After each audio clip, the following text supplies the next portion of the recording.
Rigathi wa Gachagua no arathi na mbere na kwigwatira arata agi siasa na muthenya wa umuthi. He attended a burial ceremony kuria akoro akiariria arata ake agi siasa na akoro akionania ati despite situation ino ya agi siasa ni akoretwo akigain some very important people aria maragikoro makimusupport. Oro Gachagua ni akoro akiariria supporters ake kuona andu ni makoretwo makienda arie tondu Mount Kenya no gukirite na Gachagua riria aria ni atiga andu aingi makigwa thayo uri uraumana na kuriwe no andu makinote ati he is still not a content kuona ni akorwa kira supporters zake not to cause any chaos through mandamanos makikare mekireire tondu muthenya ni ugakinya uria they will have to take action. And many people are shocked.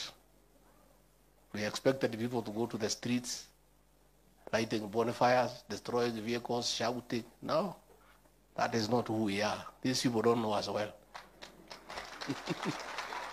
As when we feel offended, we feel bad, we keep quiet. Sindio? Mutaendelea kunyamaza? Keep quiet. Say nothing. And if you feel so strongly you must express yourself, do it through song and dance.